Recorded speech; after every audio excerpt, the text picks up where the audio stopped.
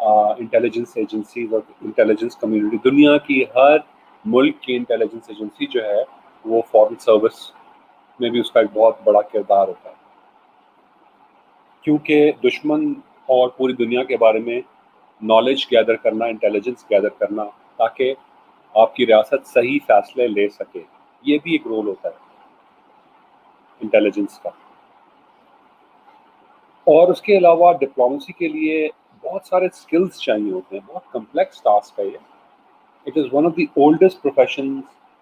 oldest organized professions of human beings, and therefore it has very serious tasks attached to it. اور جو diplomacy کے لیے جو skills چاہیے ہوتے ہیں، اس میں ریشنل ہونا ضروری ہے، اور ساتھ ہی ساتھ ارریشنل ہونا بھی ضروری ہے۔ کبھی آپ بہت سے کام ہوش دکھا کے نہیں کر سکتے اور پاگل پن میں کر لیتے ہیں۔ اس کی ایک بہت مزے کی مثال یہ بھی ہے کہ نارتھ کوریا اور امریکہ کا ابھی پچھلے مہینوں میں بہت سیریس تصادم چل رہا تھا، اور بات نیوکلیئر وارفیئر تک پہنچ گئی۔ نارتھ امریکہ نے 2 میزائل اڑائے جاپان کے اوپر سے، اور امریکہ بالکل تیر کی طرح سیدھا ہو گیا۔ تو یہ جو میزائل اڑانا ہوتا ہے اور یہ تھریٹ کرنا ہوتا ہے کہ میں جنگ کر دوں گا، یہ ایک پاگل پن سے کم نہیں ہے آج کے دور میں، لیکن اس پاگل پن کو ہینڈل کرنے کے لیے کبھی کبھار ریشنالٹی کا استعمال کیا جاتا ہے۔ تو ڈپلومیسی میں کبھی ریشنالٹی کا استعمال ہوتا ہے، کبھی ریشنالٹی کا استعمال ہوتا ہے۔ ٹیکٹ بتا چکا ہوں میں آپ کو، کبھی کبھار بہت ایموشنل ہونا پڑتا ہے۔ فار ایگزامپل، اگر ہمیں کشمیر اور فلسطین کاز کے لیے ڈپلومیسی کرنی ہے، تو ہمیں پوری مسلم امہ کو اپنے ایمان اور اپنے جذبات اور اسلامی جذبات اور بھائی چارے کے جو نیریٹیوز ہیں وہ استعمال کرنی پڑیں گی۔ یہ کوئی غلط بات نہیں ہے، لیکن فی الحال ہم غلط اور صحیح کے موضوع پہ نہیں جائیں گے۔ Let's not discuss morality, let's just discuss diplomacy. اس کے علاوہ گائل یعنی کہ ڈسیپشن کا ہونا، acute knowledge of history, very good knowledge of history کے، کیونکہ ہسٹری بہت سارے ڈپلومیٹک ایگزامپلز دیتا ہے۔ اسی طرح acute knowledge of world affairs، جیسے کہ میں آپ سے پہلے بتا رہا تھا، انٹیلیجنس گیدرنگ کا بہت بڑا ہاتھ ہوتا ہے فارن پالیسی بنانے میں، کیونکہ آپ کی انٹیلیجنس سروسز جو ہیں وہ دیگر ملک کے دیگر معاملات کی خبر لا کے دیتی ہیں، اور اس خبر کی بیس پہ آپ یہ ڈیسائیڈ کرتے ہیں کہ آپ نے کیا کرنا ہے اور کیا نہیں کرنا ہے۔ اس کے علاوہ کلچرل اور idiosyncratic understanding of the world is also very very important۔ Diplomacy شروع کیسے ہوئی؟ ڈپلومیسی شروع اس طرح ہوئی کہ یہاں ایک میں آپ کو بڑے مزے کا ایک واقعہ بتاتا ہوں، تو آپ کو اندازہ ہو جائے گا کہ ڈپلومیسی کیسے شروع ہوئی اور کیوں شروع ہوئی۔ سب سے پہلی بات یہ ہے کہ 15 سینچری میں جو ہے وہ مسلمان ایک بہت بڑی طاقت بن گئے تھے دنیا میں، بلکہ یہ کہنا غلط نہیں ہوگا کہ مسلمان سپر پاور بن گئے تھے، اور وہ آدھی دنیا پہ ان کی حکومت تھی۔ سلطنت عثمانیہ میں تھی، پورا بر صغیر مسلمانوں کے ہاتھ میں تھا، یہاں تک کہ یورپ کے آؤٹسکرٹس میں بھی مسلمان پہنچ گیا تھا۔ افریقہ اور دیگر علاقے یورپ کے بھی کچھ، اسپین، پرتگال، یہ سب مسلمانوں کے ہاتھ میں تھا۔ اور مسلمانوں کو جب بھی کوئی اپنی بات منوانی ہوتی تھی تو وہ اتنے طاقتور تھے کہ ان کو صرف جنگی زور یعنی کہ ملٹری مینز اڈاپٹ کرنے پڑتے تھے، اور کوئی ان کو ہرا ہی نہیں پاتا تھا۔ یورپ پورا تھر تھراتا تھا مسلمانوں سے۔ اسی طرح پرشین امپائر بھی تھی، افغان امپائر تھی، یہ ساری کی سارا ڈومین مسلمانوں کا تھا، اور یورپ مسلمانوں سے بہت گھبراتا تھا۔ اس وجہ سے چونکہ 16th اور 17th سینچری میں یورپ کو ایک سیکیورٹی کرائسس فیس تھا، لہٰذا انہوں نے سوچا کہ ہم اس دشمن کو جو کہ مسلمان ہیں، ہم ان کو ملیٹریلی تو نہیں ہرا سکتے، لہٰذا ہم ان کو چالاکی سے ہراتے ہیں، اور اس طرح انہوں نے ڈپلومسی ایجاد کی to control a very powerful enemy. ہم دیکھتے ہیں کہ اس زمانے میں بہت ساری کتابیں بھی لکھی گئیں، ان میں سے ایک کتاب دا پرنس ہے، جس کا آتھر ایک اٹالین ہے، نکولا میکاولی۔ دا پرنس ایک ایسی کتاب ہے جو کہ آج تک، یہ ارلی 15th سینچری میں لکھی گئی، لیکن آج تک اس کو پڑھا جاتا ہے، اور آج تک یہ، اگر میں آپ سے کہوں کہ سیاست کے اوپر 100 بہترین کتابیں کون سی ہوں گی، تو اس میں ایک دا پرنس کا نام ضرور آئے گا۔ اگر آپ لوگوں کو وقت ملے تو ضرور پڑھیے گا، بہت انٹرسٹنگ کتاب ہے یہ۔ So we can safely say that diplomacy is a Western product. It is a Western construct. پھر جب ٹریٹی آف ویسٹفیلیا ہوئی اور ماڈرن نیشن اسٹیٹ سسٹم کو عملی جامہ پہنانا شروع کیا، اس خیال کو کہ ریاستیں ہونی چاہیے، تو ریاستوں کے درمیان جو بھی ریلیشنز تھی ان کو بہت سیریسلی لینے جانے لگا، اور ایک نیا پروفیشن سامنے آیا جس کو آج ہم ڈپلومیٹس کہتے ہیں۔ ڈپلومیٹس میں امبیسڈرز بھی ہوتے ہیں، انوائز بھی ہوتے ہیں، کمرشل اٹیچیز بھی ہوتے ہیں، ملٹری اٹیچیز بھی ہوتے ہیں، تو لہٰذا اس قسم کی جو ہے نا ایک پروفیشن پراپر اور ان کی ٹریننگ پراپر شروع ہوئی۔ پرانے زمانے میں ڈپلومیسی جو ہے وہ صرف کنگز کرتے تھے اور رائل فیملی کرتی تھی، کیونکہ یہ کنسیڈر کیا جاتا تھا کہ ایک کنگڈم کے یا امپائر کے جو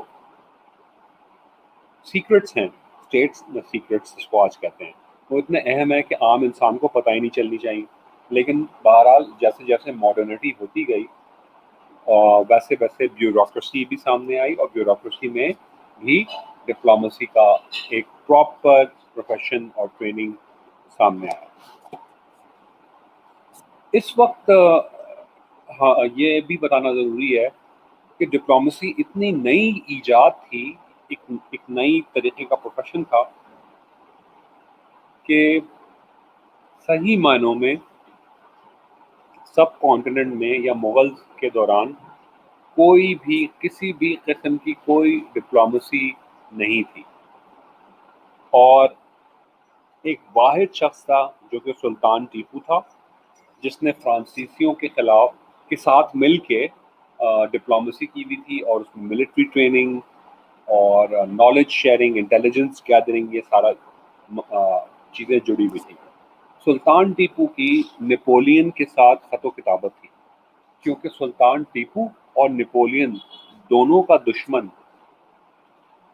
انگریز تھا، اور سلطان ٹیپو نے نپولین کے ساتھ مل کے ایک ایگریمنٹ سائن کی تھی کہ آپ میری مدد کریں انگریزوں کو ہرانے کی، اور اس کے عوض میں آپ کو ہندوستان میں آ کے تجارت کرنے کا موقع دوں گا۔ لیکن ایسا نہیں ہو سکا کیونکہ نپولین خود ہار گیا، اور جب نپولین ہار گیا تو پھر سلطان ٹیپو کو اکیلا مقابلہ کرنا پڑا انگریزوں کے ساتھ۔ اور سلطان ٹیپو بھی